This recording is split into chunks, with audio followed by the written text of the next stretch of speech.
Good morning, good morning, good morning. Welcome back to another episode of CrossFit Khalipa, short format podcast where we dive into something I'm thinking about this upcoming week. And of course, we should each have a little bit of coffee in hand. Now, topic conversation, something that's fresh in my mind is this idea of good. And yes, that was definitely stolen from Jocko Willink. For those of you who know who he is, he's a total badass. But I was in Wadapalooza, I was in Miami. And some of you guys who listen to the podcast have definitely heard me talk about this, that we were there. And in the future, I want to do a CrossFit Khalipa in regards to this exact situation and finding balance in leadership. But for now, I'm going to talk about this idea of good. So I'm at Wadapalooza and I'm talking to a bunch of different gym owners. And I give them a flyer to go check out our NCFIT collective, which is our session plans and programming. And this one gym owner comes back to me and she's like, hey, I tried to go on your website and it wasn't working. I'm like, that's odd. So I try and it didn't work. So I thought maybe it was a QR code, maybe it was our website. So I start telling everybody for the rest of the day, hey, just make sure you email us because our website's down for some reason. Well, sure enough, I find out that our email was down and our website was down. Our servers were down and there was no way to contact us. And it was just one of those moments, I was talking to Gabe about this a minute ago, where it was like, website down, email down, good. And at the moment, I wasn't thinking it was good. It wasn't good at all. But in hindsight, it was, I don't want to use the word good because it was a poor experience for people that want to engage with our business.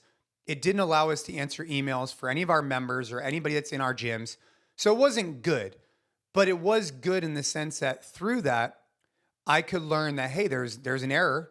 Our servers were down for 3 days. Why did that happen? How can we improve it so it doesn't happen again? And then also from a leadership perspective, what lessons did I learn?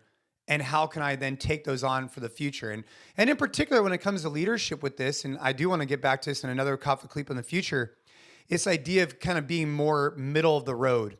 You know, when the team is thriving, kind of, again, bringing them back to center. But when things are bad, also trying to bring them back to center.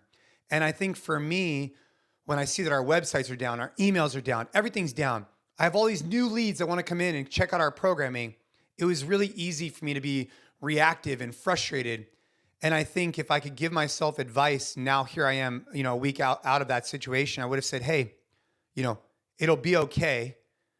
Let's try and isolate how to achieve, how to get through this problem instead of just like spinning out of control from it. And so, again, just thinking about what Jocko's saying with good, it's like in business, sometimes things happen, like your website being out, et cetera. And I think if you really reflect on it, there's always some type of lesson, always something you could learn through it. And you probably don't want it to happen again. And frankly, you probably wouldn't want it to have happened. But the fact is, it did happen. So what can you learn from it? And how can you make this shitty experience into a good experience, not only for you as a leader and your team, but also for your members? We sent out an email to everybody who engaged us at Wadapalooza, and we titled it, "We're 0 for 2." We're 0 for 2 because we couldn't get you on our website, we couldn't get you on our email, but we can engage with you now. And we offered them a complimentary month to our service for those people who came. So if you were at Wadapalooza, make sure you hit us up for that. But it was just a good lesson for me with our company that sometimes shit happens. You need to stay calm. You need to bring the team back to center. And sometimes you just got to say, hey, good. Let's get at it. Keep crushing it. Have an amazing week. Thanks for checking out this CrossFit Khalipa. Every week, it's a little bit different. This week, this was a topic conversation that was on my mind. I hope to see you again next week for another episode. Let's go.